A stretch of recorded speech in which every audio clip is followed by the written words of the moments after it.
Estamos chegando num tempo, querido, de cumprimentos de profecias. Enquanto eu estava aqui salmodiando ao Senhor, tive visões, vislumbres da volta do Senhor. E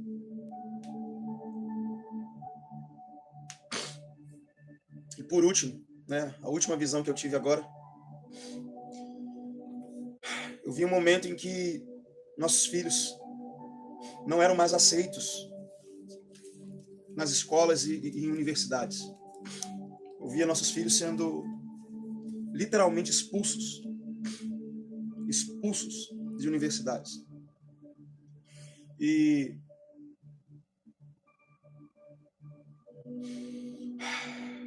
se você participa dos meus estudos de escatologia, você sabe que a palavra de Deus, ela diz que seremos odiados em todas as nações por causa do nome de Jesus. Todas as nações, queridos, quer dizer que o Brasil não vai ficar de fora. Precisamos aproveitar a liberdade que nós temos, enquanto nós temos. Liberdade de culto, liberdade para evangelizar, liberdade para estar aqui na internet, pregando a palavra de Deus. Querido, você precisa entrar no seu chamado. Você precisa, como diz em Efésios, capítulo 5, andai como filhos do dia. Andai, vede prudentemente como andais, não como nécios, mas como sábios, remindo o tempo, aproveitando o tempo, não desperdiçando o tempo, porque os dias são maus, e procurando atender qual seja a vontade do Senhor. É tempo, querido, de buscar a vontade de Deus para a sua vida, para a sua família. Não é mais tempo de andar ansioso pelas coisas dessa vida. Posso dizer que nós não temos décadas pela frente.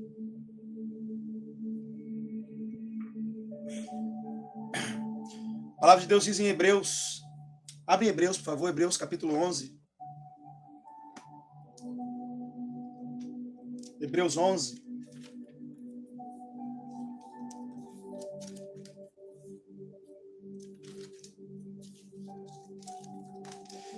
Querido, nós estamos num momento profético aqui. Essa live hoje, ela é um encontro profético, de alinhamento profético,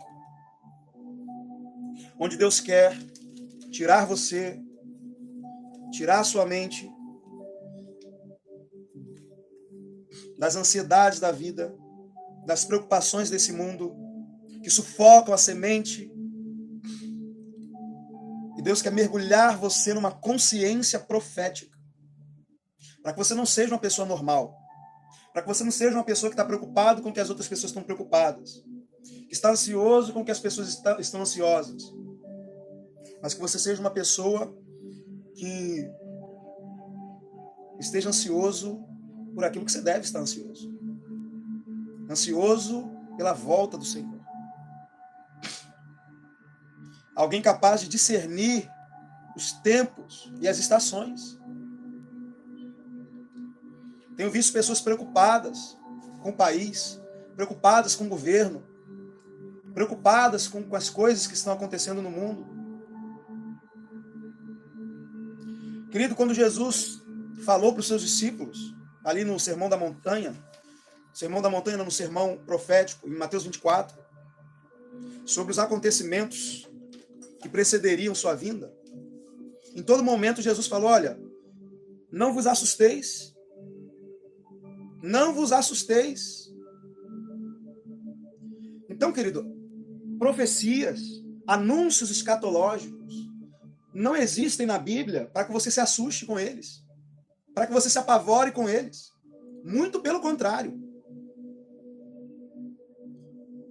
O que vai acontecer, vai acontecer. Já está começando a acontecer. O mistério da iniquidade, na época de Paulo ele disse, o mistério da iniquidade já opera. O espírito do anticristo, ele atua no mundo desde a época de Nimrod, desde a época que Nimrod tentou levantar a Torre de Babel, e Deus não deixou. E de lá para cá, vários impérios tentaram se levantar e assumir o controle dessa terra, mas o controle dessa terra pertence ao herdeiro do trono de Davi. Por que ele é o anticristo? Por que esse homem que vai surgir na história é chamado de anticristo? A palavra anti, ela não tem o significado apenas de contra. Alguém que está contra Cristo. Mas ela tem também o significado de no lugar de.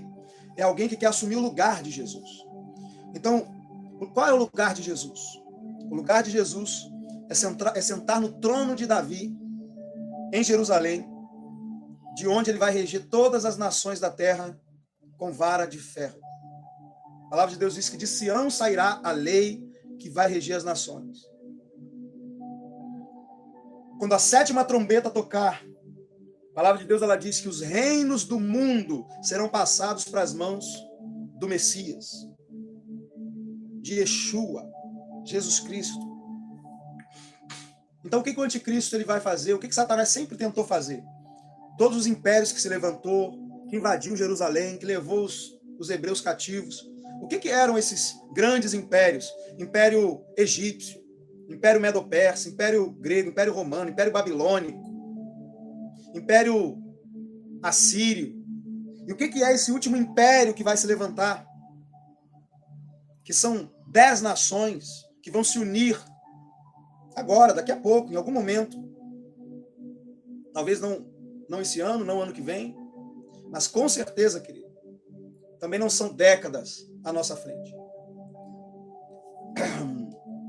Sabe quando a mulher está grávida e ela já começa a sentir os primeiros sinais de que o bebê está chegando? É o que nós estamos vendo agora. O avanço da esquerda nas Américas, América do Norte, América Central, América Latina. Você olha aqui para os países ao nosso lado, os países latinos, você vê que o avanço do socialismo, do progressismo, é porque a gente está numa bolha aqui no Brasil. O Brasil é um país muito grande e majoritariamente cristão, mas esse majoritariamente cristão, ele é composto por pessoas velhas, pessoas adultos e idosos. Sim, temos muitos jovens cristãos, mas temos também uma nova geração surgindo. E quando eu falo disso, eu me lembro do livro dos Juízes. O que aconteceu no livro dos Juízes? O livro dos Juízes começa dizendo que a geração que lutou com Josué, a geração que invadiu Canaã, que foi aquela geração que cresceu no deserto.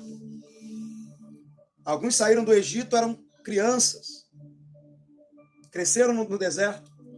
E quando os rebeldes morreram, foi o povo que Josué liderou e tomou posse da terra. O livro de Juízes vai dizer que quando essas pessoas morreram, os seus descendentes, eles não conheciam o Senhor. Eles não tinham consciência das obras do Senhor, o Deus que abriu o mar vermelho, o Deus que deu a terra.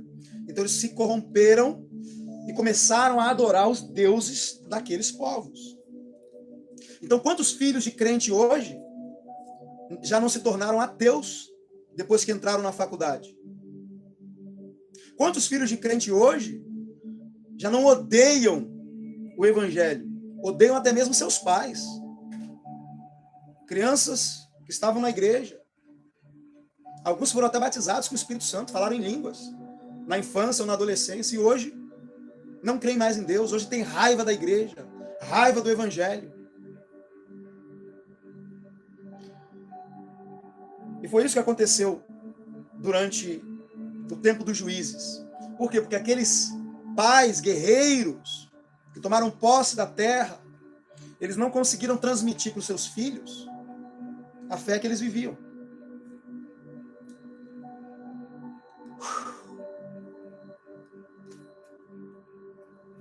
Então é muito importante, você que tem filhos pequenos, é muito importante que você não responsabilize a igreja. Pare de responsabilizar as salinhas das crianças por trazer seus filhos a Cristo. Vivam o evangelho de tal forma que os seus filhos vejam Jesus em casa.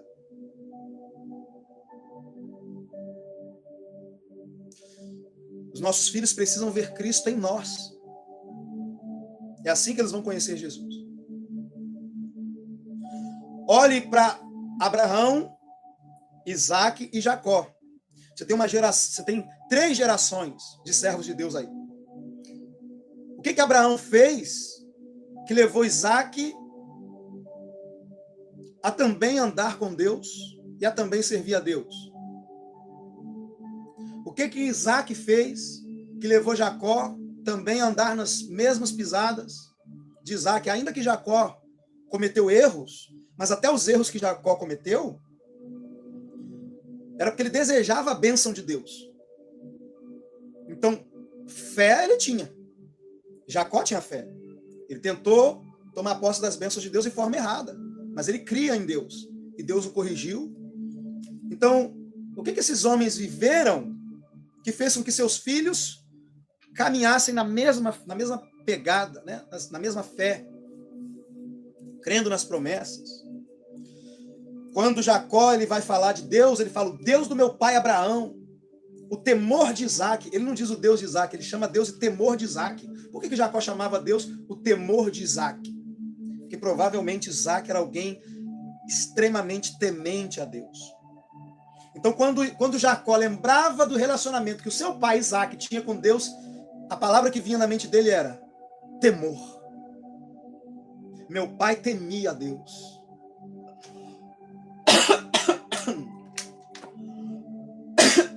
Desculpa, queridos.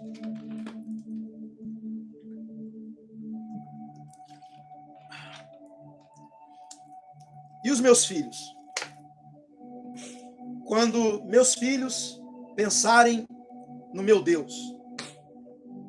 Porque às vezes a gente está muito preocupado em fazer que o nosso Deus seja o Deus dos nossos filhos. E aí a gente quer falar, e é muito importante isso.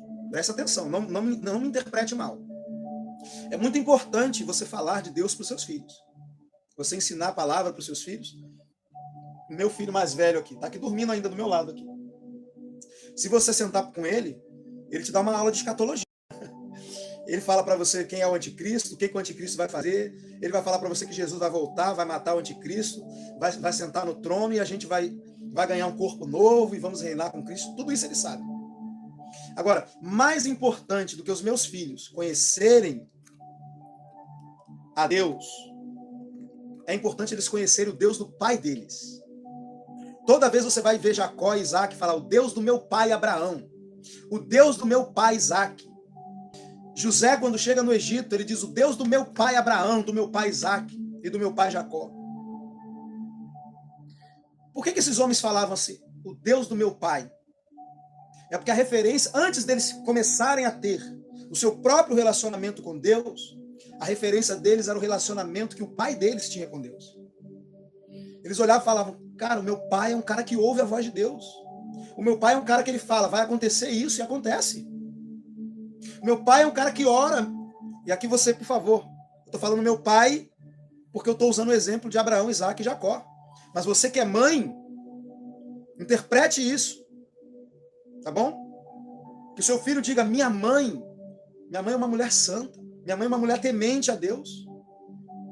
Não uma santarrona, não uma religiosa que só sabe ficar apontando todo mundo, criticando todo mundo. Não. Minha mãe é uma mulher cheia do amor de Deus, cheia da graça de Deus. Quando minha mãe dobra o joelho, querido, sai da frente. Seu filho precisa ver que o seu relacionamento com Deus ele é tão forte que quando ele tiver uma prova, ele tem que vir para você e falar: mãe, pai, ora por mim. Quando seu filho tiver um problema, ele tem que vir pedir a sua oração, sua bênção. Seu filho não pode olhar para você e ver em você alguém que frequenta culto. Ah, seu pai é crente? É, ele vai na igreja. Vai na igreja não, querido. Meu pai é um homem de Deus. Minha mãe é uma mulher de Deus. Seu filho, ele tem que ver em você um relacionamento com Deus, que até quando os amigos dele tiverem com problema, eles falaram assim: vamos lá em casa. Vamos lá em casa para você conversar com meu pai. Vamos lá em casa para você conversar com a minha mãe.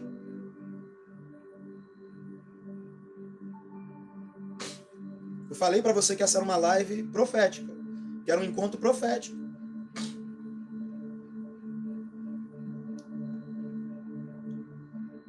Shekamasturi kamanasturi karabrastili alkemarahandori katopradastori apradash. Rodostika pradostika pradiski plafahasto ki pradesti elemante ki abaronda levadarando colabara. Robo jagabas di quebrando licosia pradisa levarraje candoria clabrondia ciprodia clabarosha.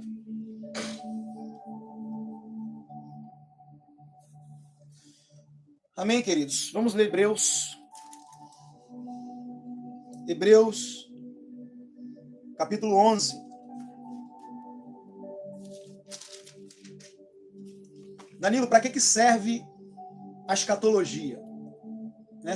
Geralmente, segunda-feira, as segundas-feiras passadas, eu não teve, né, o nosso CPE, curso de preparação escatológica, mas amanhã nós teremos. Para que serve, Danilo? Aprender sobre as profecias, sobre fim dos tempos, volta de Jesus. Você vai entender agora para que serve você conhecer o futuro. Serve para isso aqui, ó. Hebreus 11, versículo 7. Pela fé, Noé, divinamente avisado das coisas que ainda não se viam, movido de santo temor, preparou uma arca para salvar sua família. E por meio dela, condenou o mundo e foi feito herdeiro da justiça, que é segundo a fé.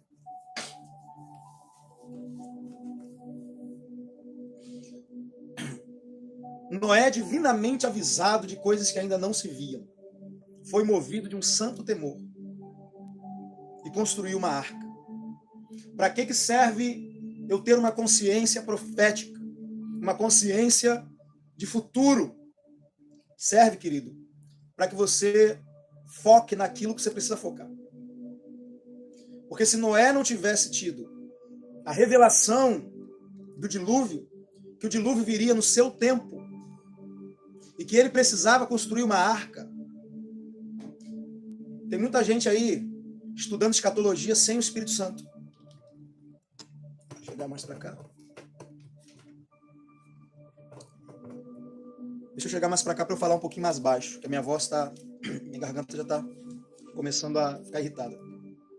Tem muitas pessoas estudando escatologia na carne, sem revelação,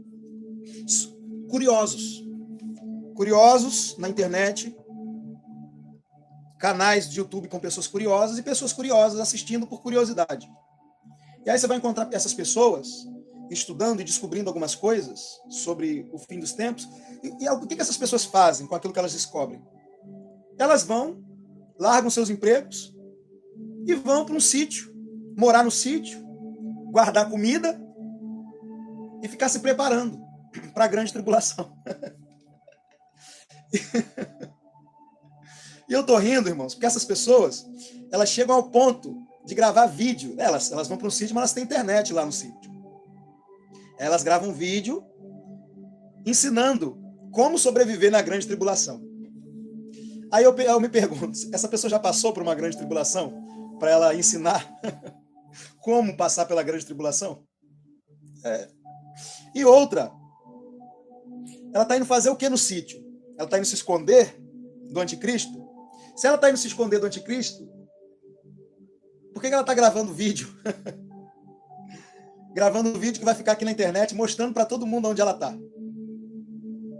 Não faz sentido. Não faz sentido nenhum. Se você acredita que você vai passar pela grande tribulação, eu acredito. Agora, eu confio em Deus. Eu confio que assim como Deus guardou o povo de Israel no Egito, enquanto as pragas caíam no Egito, Deus vai me guardar. Deus vai me guardar.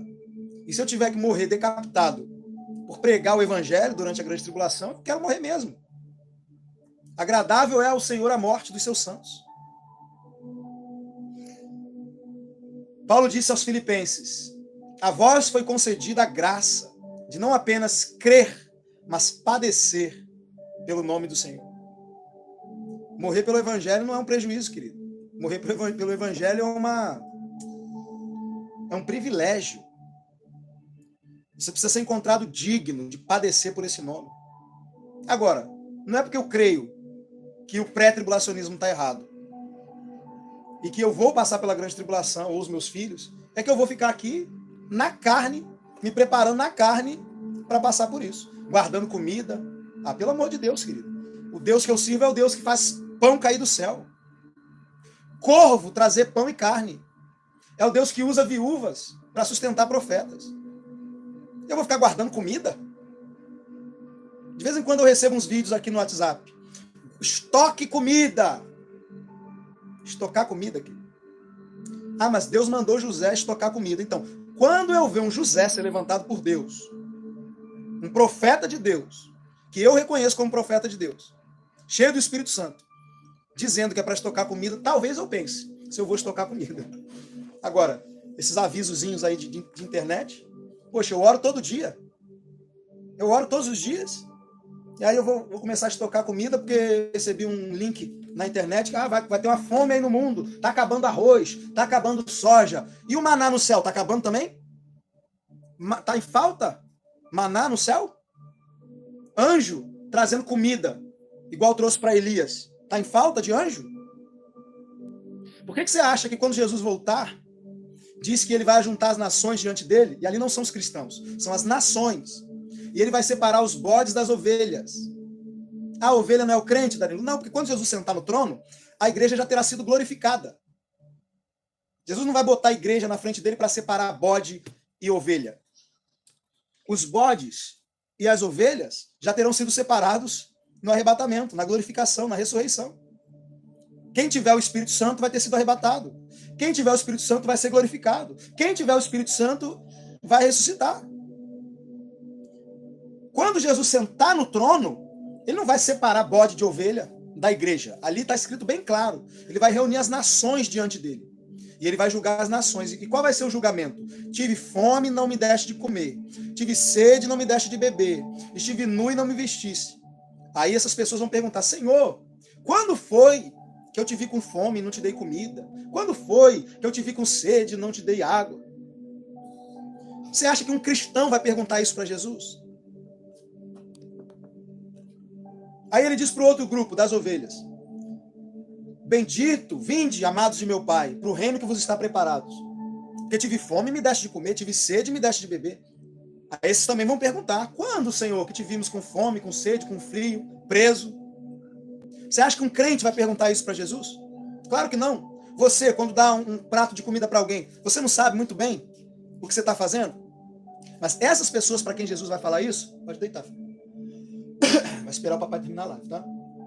Essas pessoas que falaram isso, são pessoas que fizeram essas coisas e não sabiam o que estavam fazendo por Jesus. Eu creio que essas pessoas são aquelas que durante o período da grande tribulação não apenas não vão aceitar a marca, mas também não são crentes. São pessoas boas, que quando vê um cristão sendo perseguido, como aquele homem lá na época de Elias, que escondeu 7.000 homens em buracos, em cavernas, e estava lá levando comida para eles. E quando Elias pensou que estava sozinho, Deus falou, não, eu tenho 7.000 que não se dobraram. Então veja, tem uma parte da igreja que vai ser perseguida por Jezabel. Vai ser perseguida durante esse governo, né? Porque tem uma prostituta lá em Apocalipse. Tem uma Jezabel em Apocalipse. Uma mulher que se assenta sobre 7 montes e que se embriaga com o sangue dos justos. Então vai ter uma parte da igreja, querida, que vai estar debaixo do espírito de Elias. Essa igreja vai ser a igreja de João Batista. Serão pessoas que são escolhidas para profetizar no tempo do fim.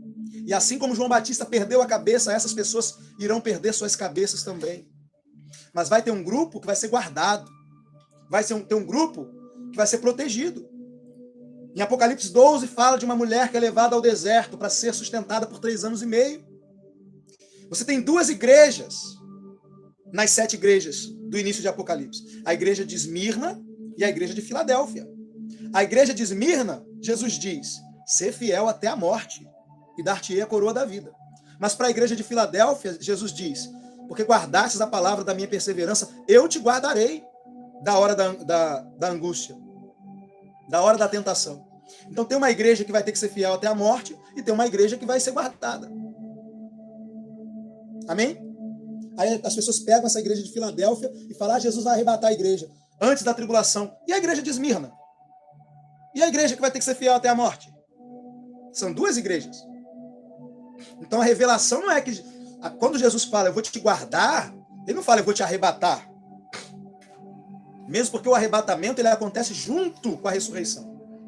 E quando é que Jesus disse que nós vamos ressuscitar? Jesus disse, eu ressuscitarei no último dia. Querido, a ressurreição é no último dia, não é no penúltimo, não é antes da tribulação. Então, se a ressurreição é no último dia, se a glorificação ela é ao som da última trombeta, então é no final. Mas tem uma parte da igreja que vai ser guardada. Tá bom?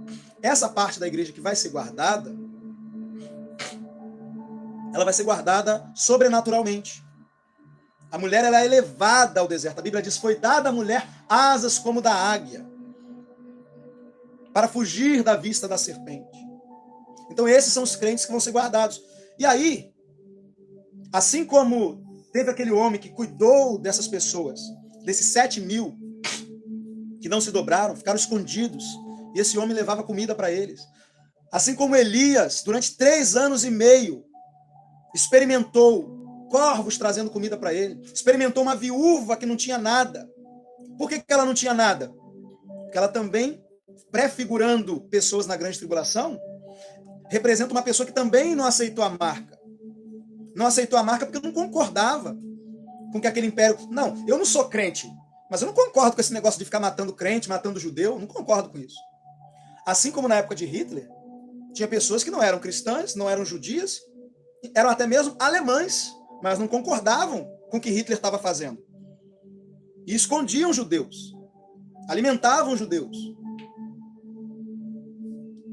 Entende? Então vai existir essas pessoas. Porque quando Jesus vier para reinar, a Bíblia diz que ele vai reinar sobre as nações. E a igreja também vai reinar sobre as nações. Quem serão essas nações? São pessoas que não aceitaram a marca.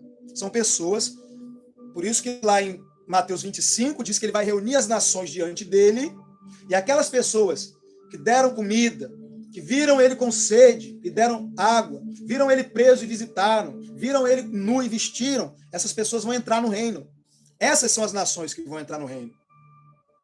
E aí elas perguntam, Senhor, quando é que eu te vi com fome? Quando é que eu te vi com sede? Quando é que eu te vi preso, nu? Jesus falou, quando vocês fizeram por esses meus pequeninos irmãos, vocês fizeram a mim. Eu pergunto para você, quem são os irmãos de Jesus? Os irmãos de sangue são o povo judeu. E os irmãos espirituais? Romanos 8 diz o quê? A fim de que ele seja o primogênito entre muitos irmãos. Em Hebreus diz o quê? Diz que Jesus não se envergonha de ser chamado nosso irmão. Então Jesus é o nosso irmão mais velho. Então o que Jesus está dizendo para essas nações? Quando vocês não socorreram os meus discípulos, que estavam passando por tribulação, era a mim que vocês estavam deixando de socorrer. Vocês lembram quando Paulo estava perseguindo a igreja? Jesus falou, Paulo, Paulo, por que me persegue? No Salmo 2, falando do fim dos tempos, diz assim, diz que os reis da terra, as nações bramam as nações e os reis da terra tramam contra o Senhor e contra o seu ungido. Como que as nações vão se levantar contra Jesus se Jesus está sentado no trono, lá no céu? É porque vai se levantar contra a igreja. Quem se levanta contra a igreja se levanta contra Jesus. Ele toma para ele aquela afronta. É por isso que ele vem para tomar vingança. A Bíblia diz lá em 2 Tessalonicenses capítulo 2 que ele vem para trazer alívio para a igreja e vingança contra os ímpios. Você que está gostando dessa live, você precisa participar do CPE, do curso de preparação escatológica, você vai aprender tudo isso. E aí eu vou mostrando texto por texto. Agora eu estou falando aqui, pela inspiração. Mas no nosso estudo, eu mostro texto por texto. E por que é importante eu saber de tudo isso? Por causa disso aqui que a gente leu em Hebreus. Noé, divinamente avisado de coisas que haviam de vir, foi movido de um santo temor. e construiu a arca. Construir a arca não é ficar juntando comida. Construir a arca não é abandonar minha casa, abandonar meu trabalho e ir para a floresta. Construir a arca é descobrir qual é o propósito que Deus tem para a minha vida. É cumprir o meu chamado. Deus nos chamou para edificar a igreja. Deus nos chamou para edificar o corpo de Cristo. Isso é construir a arca. E como que você edifica o corpo de Cristo? Ah, Danilo, eu não sou pastor, eu não sou apóstolo, eu não sou profeta. Como é que eu vou edificar o corpo de Cristo? Quem vai edificar o corpo de Cristo é você, que é um pregador da palavra. Em Efésios capítulo 4, a Bíblia diz que o corpo cresce segundo a cooperação, a justa cooperação de cada parte. Não é, o corpo não cresce por causa dos apóstolos, dos profetas, dos mestres. O corpo cresce pela justa cooperação de cada parte. Você precisa descobrir a sua parte nessa obra. É por isso que você precisa de uma consciência profética. Porque se você não tiver uma consciência profética, você vai ficar igual Ló. Ló, ao contrário de Noé, enquanto Abraão estava lá ouvindo a voz de Deus, seguindo a voz de Deus, Ló estava construindo uma vida em Sodoma. Só que Sodoma estava prestes a ser destruída e Ló estava lá, trabalhando, comprando, vendendo. A esposa de Ló estava lá, né? Apegada aos bens materiais que eles tinham lá, sua casa, suas coisas. Ló estava lá, casando suas filhas. Problema nenhum nisso. Mas a Bíblia diz que o dia do Filho do Homem, a volta do Filho do Homem será como nos dias de Noé. Casavam-se, davam-se em casamento, comiam e bebiam. Ou seja, isso fala de quê? Não fala de pecado. Comer, beber, trabalhar, casar, isso é pecado? Não é. Porém, o texto diz, e não se deram conta até que veio o dilúvio. Isso está falando de pessoas que vivem a vida normal e não têm uma consciência da volta de Jesus. Está vivendo nesse mundo como se fosse ficar aqui. Está vivendo nesse mundo como se tudo que você está construindo aqui fosse ficar. Não, querido, tudo vai ser destruído. Pedro diz, se você sabe que tudo assim vai ser destruído, que tipo de pessoa você deve ser? Quando Noé descobriu que tudo aquilo que ele estava vivendo ali, aquele mundo, aquelas pessoas, tudo ia ser destruído, o que ele pensou? Ué, para que eu vou ficar perdendo meu tempo construindo algo numa terra que vai ser destruída? Eu preciso construir algo que vai permanecer. A construção da arca fala da construção de algo que vai atravessar a mudança de era. Que vai atravessar de um século para o outro. Que vai permanecer para o século vindouro. Não podemos ser pessoas como Ló. Ló, presta atenção, Ló foi salvo do fogo.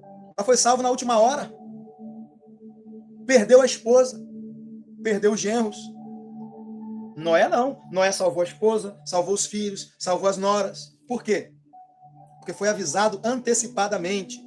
Aí eu fico vendo gente, eu não gosto de escatologia, é muito chato. Aí eu tenho medo. Aí pra que ficar sabendo o futuro? Às vezes eu tô dando aula de escatologia aqui, vem um engraçadinho aqui nos comentários, prega o evangelho, vai ganhar alma. Gente, 90% do que está escrito aqui é escatologia. Cada capítulo desse aqui, querido, eu consigo abrir e te dar uma aula de escatologia. A Bíblia é um livro escatológico. Você acha que Deus estava perdendo tempo? Todos os profetas, todos os apóstolos profetizaram, ensinaram sobre o fim dos tempos. Para chegar na última geração, aquela geração que vai experimentar o cumprimento dessas coisas, dizer, não é importante. Pelo amor de Deus. Se você for alguém que ignora os eventos futuros, você vai ser um Ló. Você vai correr o risco de ser alguém que vive a vida cotidiana ignorando as coisas do reino de Deus. Construindo para esta terra. Danilo, então, não é para eu abrir minha empresa? Não é para eu sonhar com uma promoção? Não é para eu fazer uma faculdade? Não é para eu casar? Não é para eu construir uma família? Não é isso. É para você fazer tudo isso para o Senhor. Paulo disse: tudo o que você fizer, seja por palavra, seja por ações, fazei tudo em nome do Senhor. Aquilo que você está fazendo, aquilo que você está construindo, é algo eterno ou não, dependendo de para quem você está fazendo.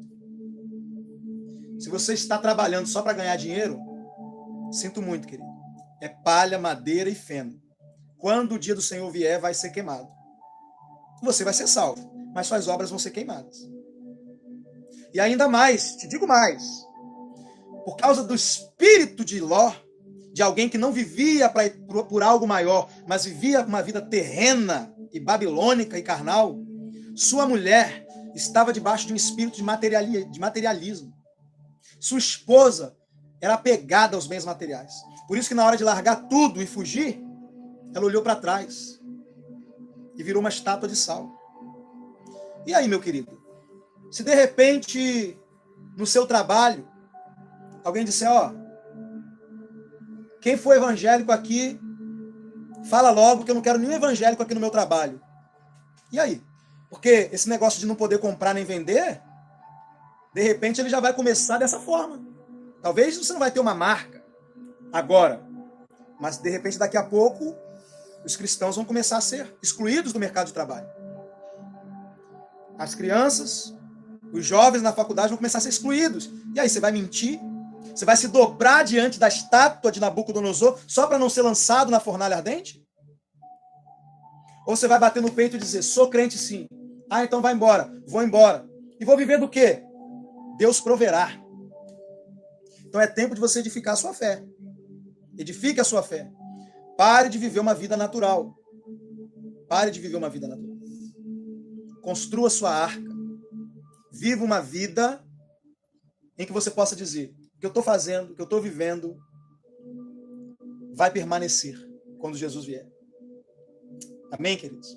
Que a sua família permaneça. Se você for abrir uma empresa, a empresa não vai permanecer. Mas se a sua empresa ela foi construída para a glória de Deus, suas obras vão permanecer. É possível, Danilo, construir uma empresa e essa empresa ser uma arca que permanece, que sobrevive ao dilúvio? Sim, se a sua empresa for para a glória de Deus. Se você for alguém, um empresário que está lá levantando uma empresa, primeiro, guiado por Deus. Segundo, para que serve a sua empresa? É só para o seu benefício ou é para o sustento da obra de Deus? Você está criando seus filhos para quê? Para eles serem pessoas bem-sucedidas nesse mundo? Ou para eles serem pessoas que Deus possa aproveitá-las para o reino dele?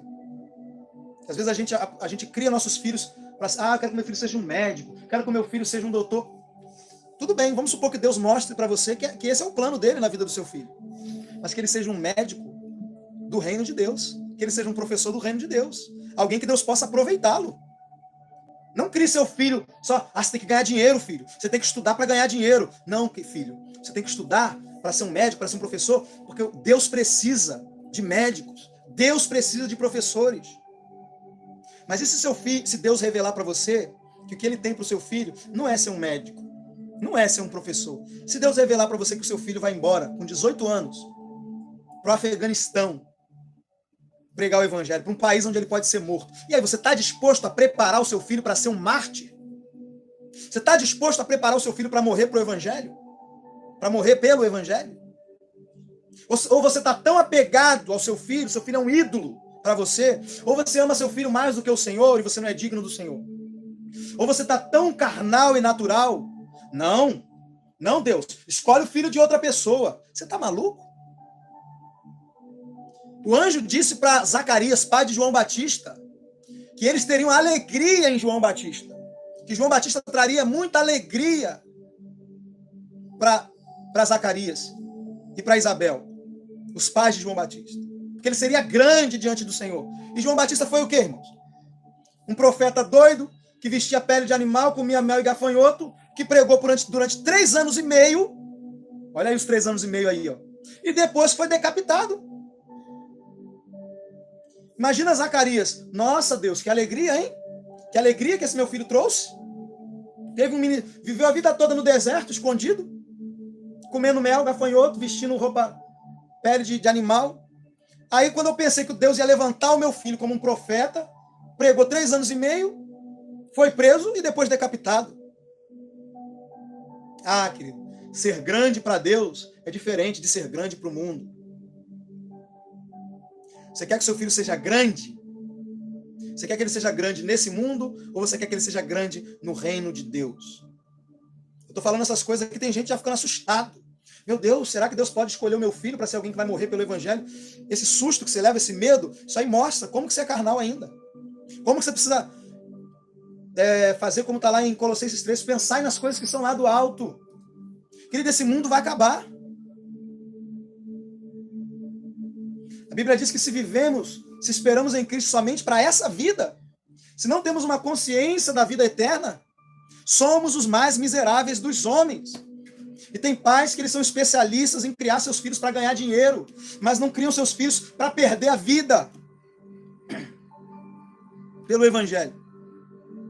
Querido, se Deus falar para mim, olha, eu escolhi seus filhos para serem profetas, e eu vou levar eles para tal país, eles vão profetizar lá e vão morrer lá pelo evangelho.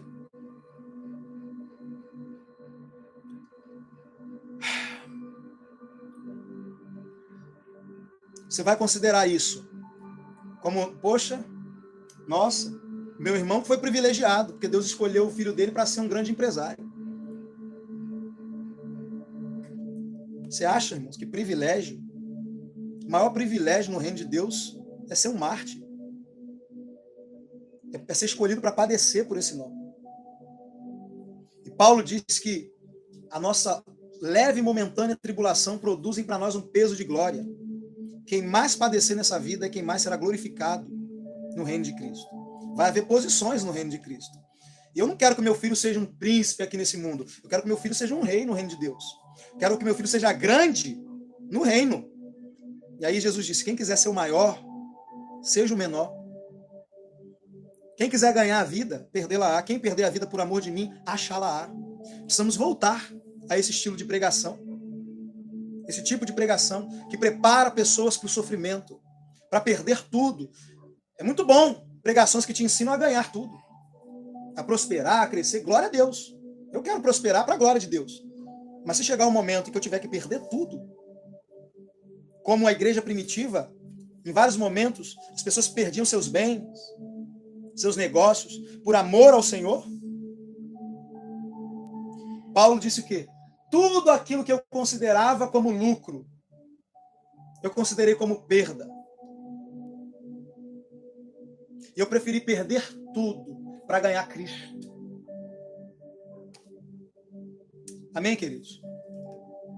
Então eu espero que na live de hoje eu tenha conseguido gerar em você um espírito profético.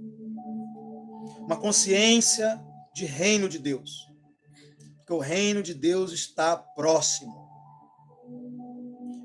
E aqui eu não estou falando do reino de Deus no seu sentido espiritual, que o reino de Deus está dentro de vós. Ele nos transportou do império das trevas para o reino do Filho do seu amor. Não é desse reino que eu estou falando. Estou falando do reino de Deus, Jesus voltando fisicamente, matando o anticristo, sentando no trono e regendo as nações por 1000 anos. E quem será você nesse reino? Será que nesse reino você vai ser alguém com autoridade? Porque ele te deu 2 talentos e você multiplicou? Porque ele te deu 5 talentos e você multiplicou? Será que você vai ficar de fora do reino porque ele te deu 1 talento e você enterrou? Será que você vai ser o maior? Será que você vai ser o menor? No reino de Deus, será que você vai governar? Ou será que você vai ficar na portaria? Será que você vai governar? Ou será que você vai varrer o chão de Jerusalém? Queira ser o menor nessa vida para ser o maior na próxima. E que todos os dias, Danilo, finaliza, resume. O que você quer que permaneça na minha mente agora, depois que eu sair dessa live? Eu quero que você pense o seguinte, querido. Tudo que você for fazer, todas as suas decisões que você for tomar, que você faça tudo pensando o seguinte: como isso vai refletir na eternidade? Essa decisão que eu vou tomar agora, como isso reflete na eternidade? Será que eu estou semeando na carne ou no espírito?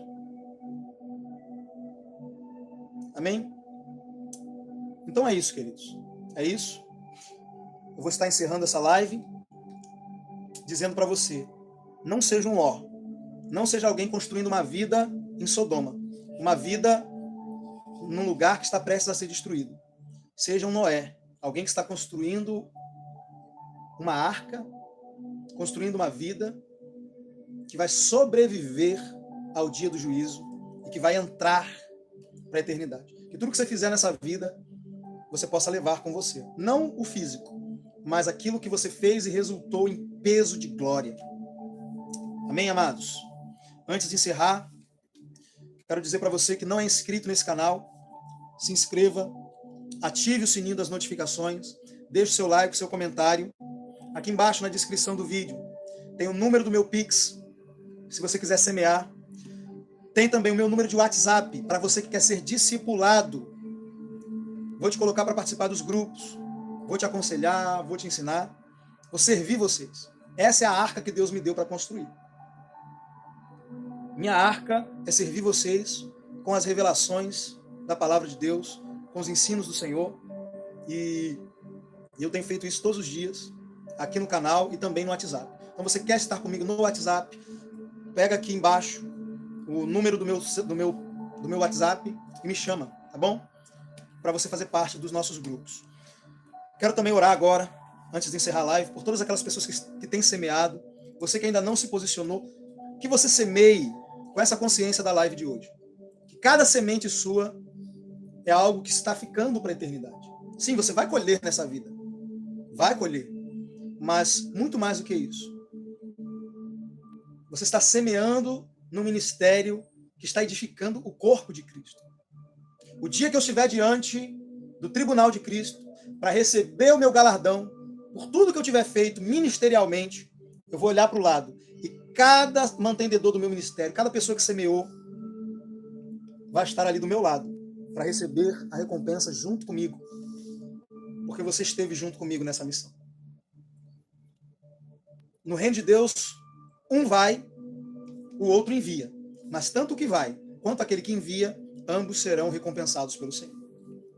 Tanto quem prega, quanto quem oferta, e permite que aquela pessoa tenha tempo para orar, jejuar, estudar e pregar, ambos receberão seu galardão. Amém, querido? Então oferte não por medo de devorador, de maldição, oferte com essa consciência de que você é um mordomo, um dispenseiro das finanças do reino de Deus. Danilo, mas eu tenho tão pouquinho. Né? Aquela viúva, ela tinha um prato de comida, ela ia comer, morrer, ela e o filho dela iam depois morrer. Mas quando ela pegou o pouco que ela tinha e se colocou não como alguém necessitado de provisão, mas como um provedor para prover para o ministério de Elias, aquilo atraiu multiplicação na vida dela. Aquele pouco que ela tinha não acabou mais. A farinha da panela não acabava. O azeite da vasilha não acabava. Então, querido, é impossível você ser alguém. O problema é que a gente tem uma mentalidade de necessitado. Eu sou uma viúva, eu preciso ser provido. Deus pegou aquela viúva necessitada e transformou ela numa provedora para o ministério de Elias. Deus quer te fazer de um necessitado a um provedor. Você não é um necessitado, você é um provedor. E Deus quer colocar sementes nas suas mãos para que você sustente ministérios.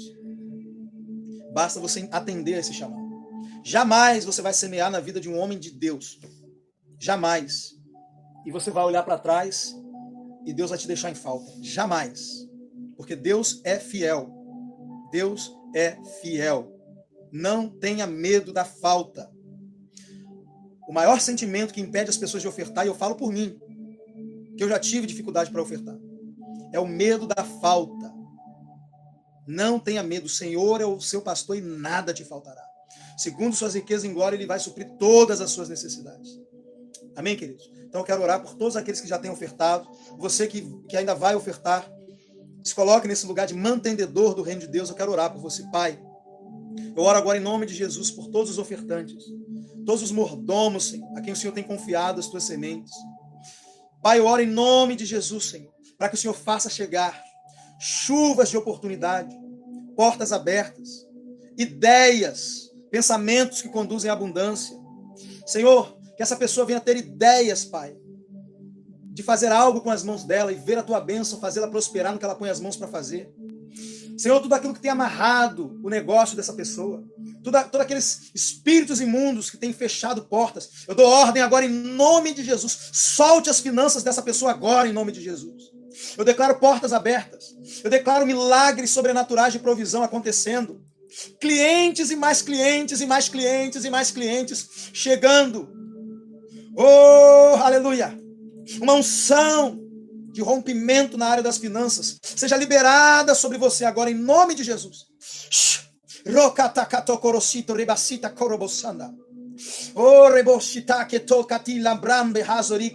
Pai, que a mesma unção que o Senhor liberou sobre as minhas vendas há alguns anos atrás e que atua nas minhas vendas hoje, que seja liberado sobre a vida agora dessas pessoas. Que essa unção faça eles venderem, que essa unção traga os clientes, que essa unção venha sobre o estabelecimento, que essa unção esteja nos empregos, e que eles sejam promovidos, que eles recebam aumento de salário. Senhor, se o Senhor tiver que fechar essa porta, para colocá-los numa porta melhor, que o Senhor faça isso em nome de Jesus. E eu te louvo e te rendo graças, Pai, por cada uma dessas pessoas, em nome de Jesus. Vá em paz, meus amados, que Deus te abençoe, tenha um bom dia, um bom domingo, e eu vejo você no próximo vídeo. Graça e paz.